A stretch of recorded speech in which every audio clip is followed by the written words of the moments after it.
Fala pessoal, meu nome é Paulo Cunha, então vou responder aqui hoje para vocês, afinal, por que se investe em ações de bancos brasileiros?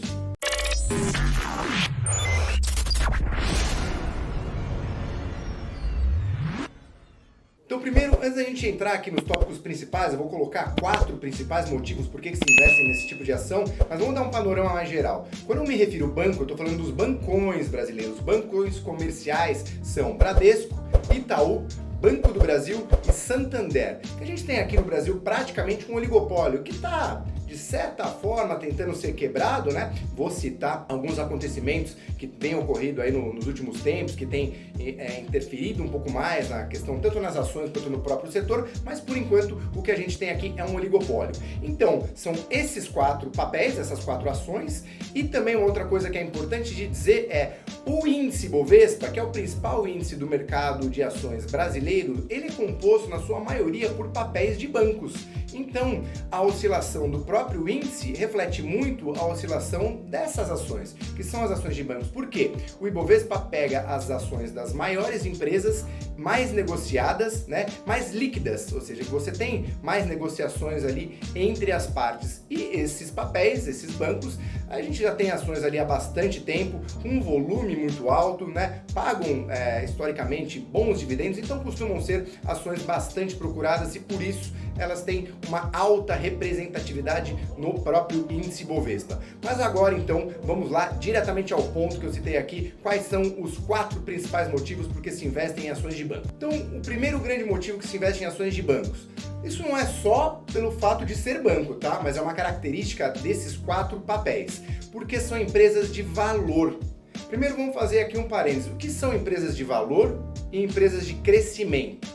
Quando a gente fala em empresas de crescimento, são empresas que oferecem muito mais um crescimento na sua valorização de mercado, ou seja, pode ser uma startup que está começando, uma empresa de tecnologia que às vezes nem gera tanto lucro assim, mas ela tem um potencial de crescimento exponencial, de se valorizar muito no longo prazo. Essas são empresas que a gente chama de crescimento. E você tem empresas que a gente chama de valor, que são empresas que já são maduras, muito bem estabelecidas, que já têm uma forte geração de fluxo de caixa. Então eu sei que comprando aquele determinado papel, sendo sócio daquela empresa, que eu vou ter lucros, né, de uma certa previsibilidade boa, constantes, e eu posso ficar um pouco mais tranquilo, ou seja, tem muito valor já ali dentro, independente se eu vou conseguir ter um crescimento ainda de market share do negócio em si, né? Então isso é o que a gente chama historicamente de empresas de valor. Ponto interessante quando a gente investe em empresas de valor é que elas são um pouco menos sensíveis quando acontece alguma crise ou quando você tem uma volatilidade mais forte acontecendo no mercado. As empresas mais impactadas quando você tem uma perspectiva de alta dos juros, um aumento de volatilidade ou uma grande aversão a risco, costumam ser as empresas de crescimento.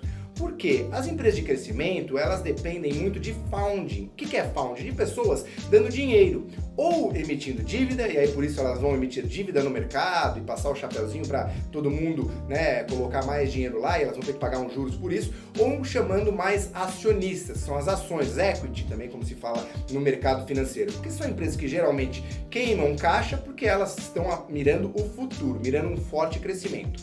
Então por isso elas são muito mais sensíveis quando você tem uma forte aversão a risco.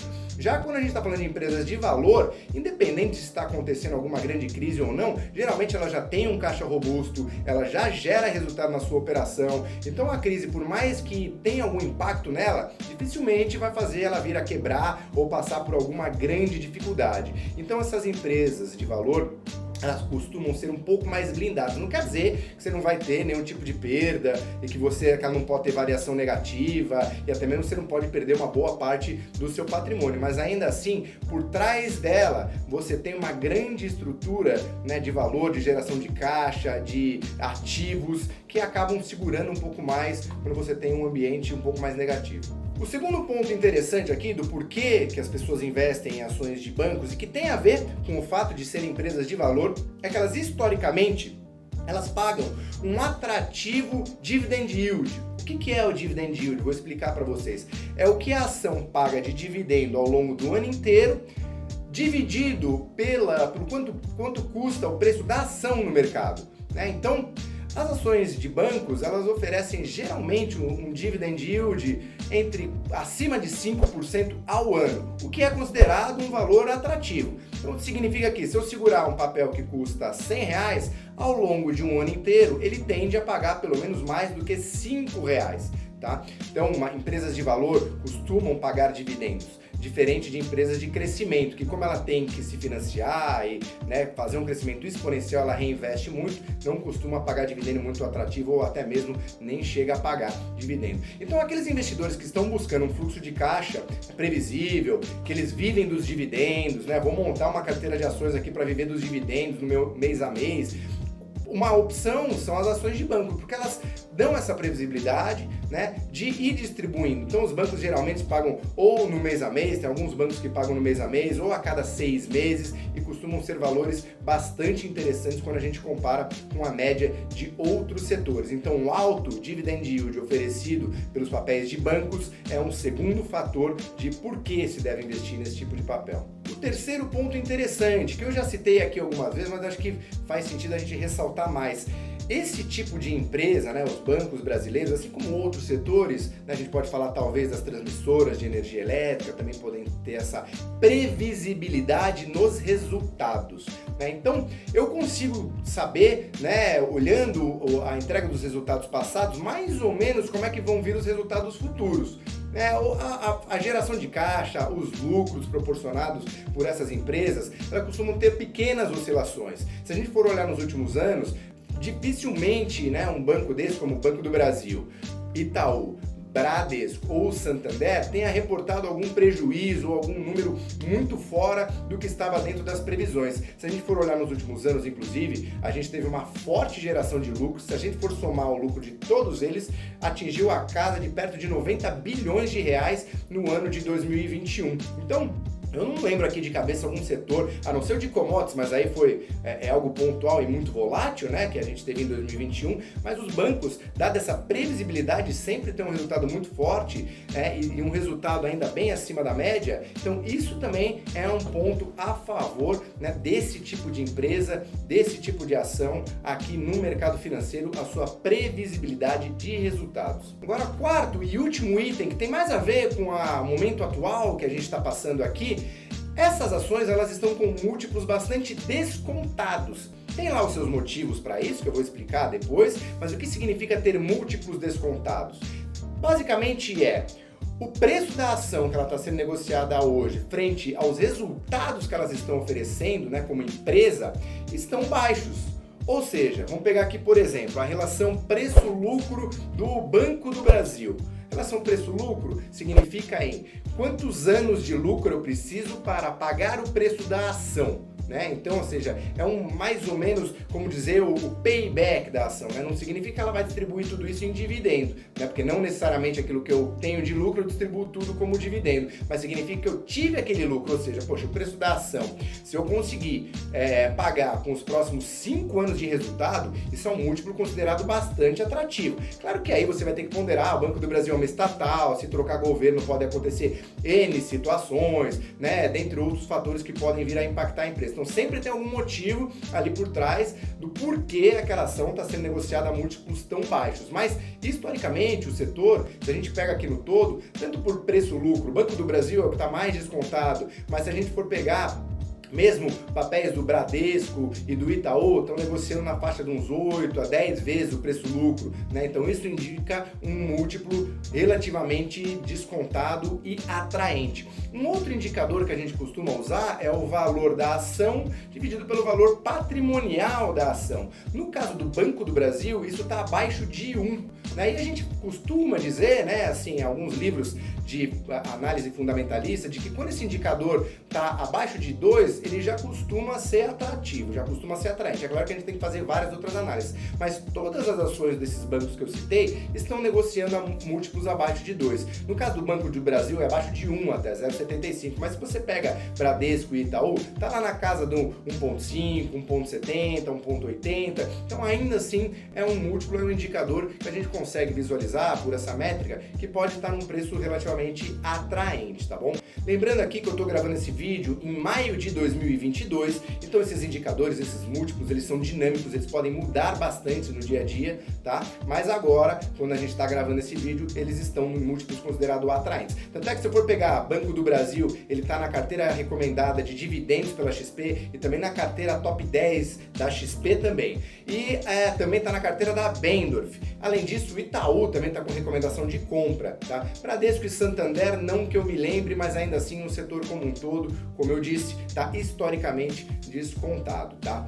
É bom também dizer que isso aqui não se trata de nenhuma recomendação, tá? Cada compra que o investidor tende a realizar tem que ser analisada de forma individual e tem que estar dentro do perfil de risco. Então aqui a gente não está falando que você deve realizar a compra dessas ações, é apenas mais de cunho didático para passar algumas curiosidades, indicadores que a gente costuma utilizar na decisão de compra e venda e passar aqui um panorama mais geral do setor e das ações que são muito procuradas pelos próprios brasileiros na hora de se investir. Agora aqui eu vou citar os pontos que você tem que ter atenção, porque sempre tem um motivo do porquê que determinadas ações estão sendo negociadas com desconto no mercado e por que elas aparentemente estão tão atrativas assim, tá? Então eu vou começar pelo primeiro, é a concorrência que está começando a acontecer dentro desse segmento. Então a primeira grande concorrência são as fintechs, são aquelas empresas, aquelas plataformas digitais que oferecem crédito ou que oferecem soluções de pagamento, né? Que é o setor onde os bancos atuam, e as fintechs, né, propõe realizar esse tipo de serviço de maneira muito mais barata, sem burocracia, com custos mais baixos. Então o mercado ele teme até onde as fintechs podem abocanhar resultado dos bancos, né? Além das fintechs, a gente tem também a criação dos bancos digitais. Por exemplo, o Banco Inter, o Nubank, o Pan-Americano, dentre outros que a gente pode citar aqui. Então especula-se muito até onde os bancos podem vir a perder market share, a perder correntistas frente a esses bancos digitais, de novo, de baixo custo que estão aparecendo no mercado. Então a concorrência aumentou de forma a ameaçar o oligopólio. Esse oligopólio ainda não foi quebrado totalmente, mas sim, já se vislumbra aqui algumas possibilidades disso acontecer em um futuro breve. Outra coisa que a gente tem aqui também, as plataformas de investimento, né? Você tem, por exemplo, a XP, o próprio BTG, que também está entrando nesse jogo, né? Dentre outras plataformas que existem por aí. Então a parte de investimentos hoje ela já está sendo muito mais democratizada, já não fica apenas mais a serviço dos bancos. Então isso é um filão que os bancos estão perdendo, mas é claro que eles ainda têm uma massa bastante grande de depósitos, de carteiras de investimento que são realizados através deles, né? Mas esse tipo de mercado já está hoje muito mais competitivo do que era, por exemplo, há 10 anos atrás. E por último, como os bancos, eles lucram muito e vamos dizer assim, não tem lá uma imagem muito boa, sempre quando o governo, o Congresso está precisando de fazer algum encaixe no orçamento, eles decidem, vamos aumentar a contribuição social sobre o lucro líquido dos bancos e do setor financeiro. Então sempre quando tem esse tipo de papo, as ações acabam sendo impactadas sim. Claro que isso interfere nos lucros e resultados, então é um ponto de atenção que a gente sempre tem que ter e sempre quando esse tipo de assunto começa a pairar em Brasília, as ações passam a sofrer sim. Então isso é uma coisa que todo mundo tem que ter no radar. Como os bancos não têm uma imagem muito boa, para a população fica assim, isso aí tem que ser taxado mesmo, né? Vamos cobrar dos bancos para distribuir para as pessoas mais pobres. Enfim, é uma leitura, né, sem entrar no mérito aqui, mas relativamente mais rasa, que acaba assim impactando também no preço das ações, tá? Então essa interferência governamental, né, tanto via aumento de imposto, quanto via também às vezes interferência na questão dos juros, vamos subsidiar os juros aqui via algum banco público, uma Caixa Econômica Federal, por exemplo, como é que isso pode impactar as operações dos demais bancos. Então é bom ter no radar que esse tipo de coisa pode vir a acontecer e podem vir a impactar as ações tanto no curto quanto no médio prazo também, tá? Então, de novo, isso aqui não se trata de uma recomendação, a gente citou aqui os pontos favoráveis e o porquê costuma se comprar esse tipo de ações na bolsa e os pontos de atenção, os principais que a gente tem que ter no macro, né? Quando a gente olha o setor financeiro, sendo mais específico aqui, os bancões que a gente tem na Bolsa Brasileira, tá bom? Então foi isso, espero que esse vídeo tenha te ajudado a investir de alguma forma e te vejo na próxima.